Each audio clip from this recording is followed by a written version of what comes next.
Bonjour à tous et bienvenue sur boursicoté.com pour cette nouvelle analyse technique des principaux indices mondiaux. Et nous sommes toujours ici dans une phase de temporisation sur le DAX qui, suite à cette dynamique ici haussière, eh bien, voit son cours évoluer de manière assez neutre.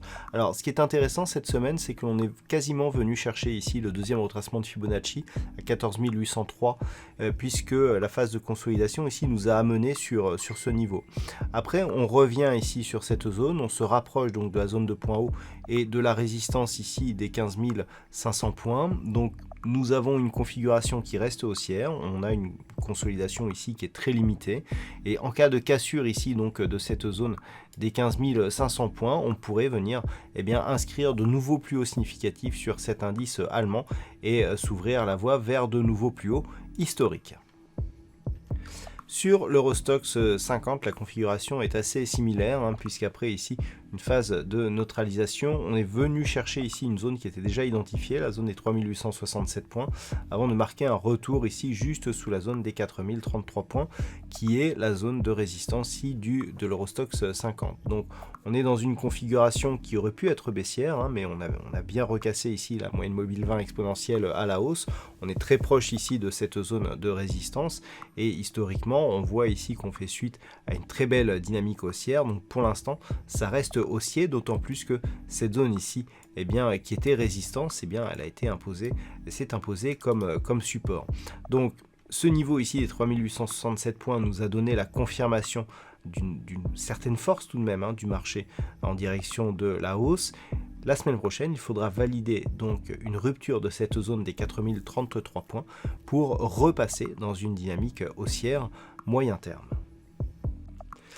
Sur le S&P 500, nous avons une confirmation ici que cette phase de consolidation, et aussi la précédente, puisque les extensions étaient quasiment identiques, on a bien défini les objectifs les objectifs de poursuite de dynamique, puisque même si dans un premier temps, l'extension à 161,8% de Fibonacci n'a pas donné de réaction, à part ici un franchissement et donc une poursuite rapide, on peut remarquer que la deuxième extension ici, elle, nous a donné énormément de points de contact. On voit bien ici que dès le contact avec cette zone, les cours ici se sont mis à neutraliser.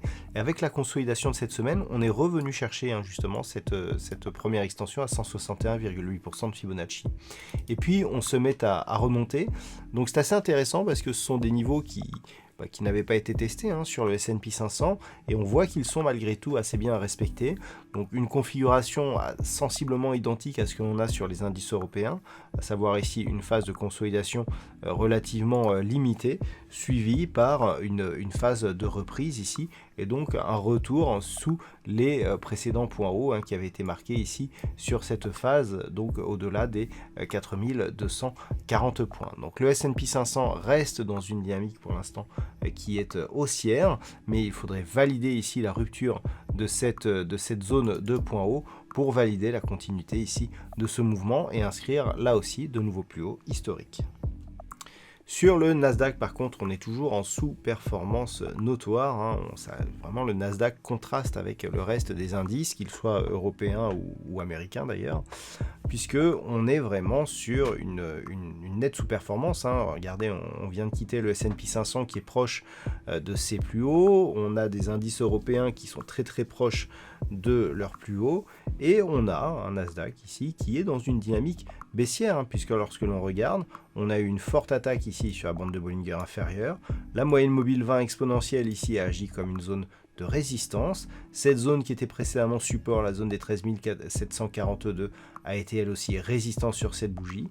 Et on a eu depuis de nouveaux plus bas significatif. On est venu tester ici les 13 000 points avant un rebond qui sur ce graphe apparaît essentiellement technique. Donc on est vraiment dans une configuration de prise de profit sur le Nasdaq.